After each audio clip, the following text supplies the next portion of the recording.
All right, hello. Today is Tuesday, September 2nd. I'm here in the office with Fatimata. She's just right off screen. We are getting ready to make the selection for 2025 Fall State Games for softball skills. So just before we get started, wanted to do a quick review of the eligibility criteria. First, all of the teams and athletes in the selection pool had to submit a request for allocations. They must all be training and planning to compete locally. For softball skills, we're hosting some in-house softball skills competitions because it's not being offered at our larger competitions. All coaches must be up to date on their trainings and certifications, and then all athlete and unified partner work registration information must be valid and up to date, including working towards getting that in the new COE portal, although that was just recently launched. So we know we have some room for flexibility, but that will be a requirement pre-state games. Additionally, all of these teams requested or had to have submitted a roster. All right, so without further ado, I'm going to go ahead and share my screen so everyone can see what we're working with here. All right, so for softball skills, we did receive requests for up to 14 athlete spots from across the various clubs, and we received 4 athlete allocations. So we're going to make selections for those 4 spots, as well as 4 alternates. So we'll make a total of 8 selections, but those first 4 are going to be active athletes. The second 4 will be for alternate spots in case one of 2 things happen, right? In case another athlete declines their selection, or if we do get additional spots. So we had requests received from the Manhattan Wildcats, Bronx Eagles, and Brooklyn Limers. These are the names that were submitted. These names in yellow are being removed from the initial draw because they were athletes that were selected via the random draw last year. So they are not eligible for that initial draw. That was something that coaches agreed upon in order to try to keep some variety in the athletes that we have going to state games. You only remain in that selection pool if, sorry about that, if you are in the selection pool from the competitive pool. So these are our remaining athletes. I'm going to go ahead and make sure that that's just sorted alphabetically.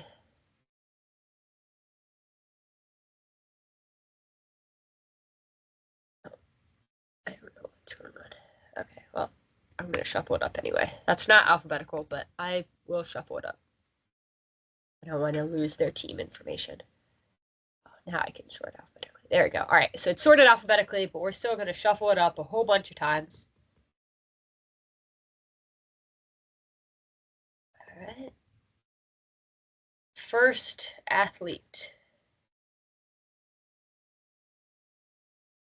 is Angel from the Brooklyn Limers.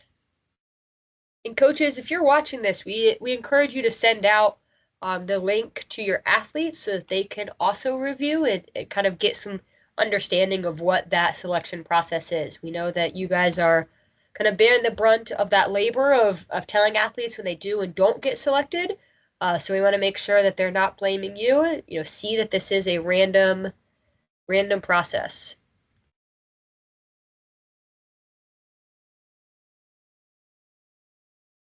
All right, second athlete is Latasha Hunter from the Bronx Eagles.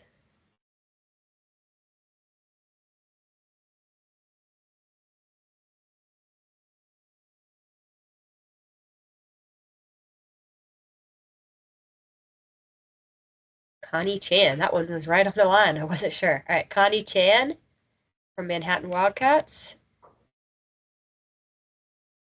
Fourth athlete.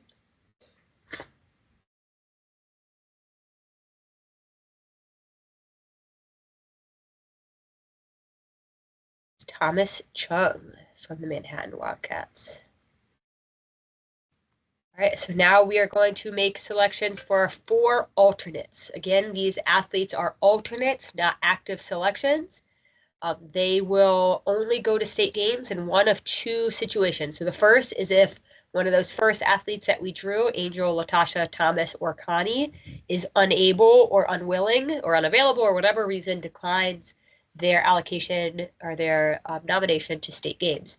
The second reason where an alternate may get selected is if we get additional athlete spots, which we are always trying to push for more athlete spots. So there is a chance for that.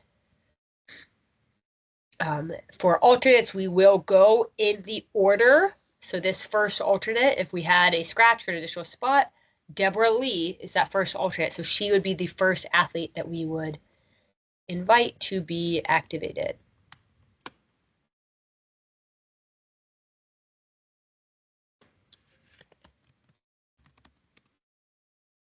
Oh, there we go. All right, our second alternate.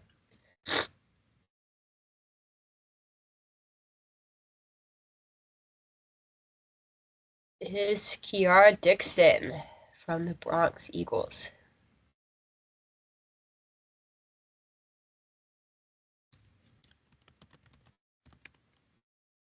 Right, third alternate.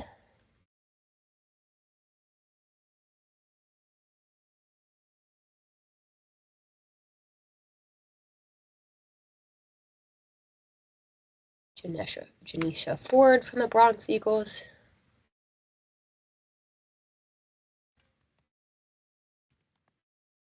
All right, and our fourth and final alternate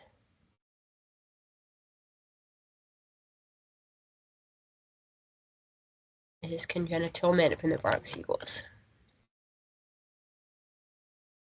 The reason that we do all of these alternates right off the bat is just to make sure that everyone is kind of aware and ready to go.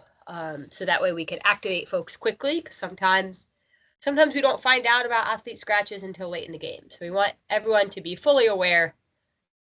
It's always a delicate balance. We don't want to get athletes' hopes up, but we do want to make sure everyone is aware and ready to go should the call come through. All right, so those are our selections for softball skills. Thank you.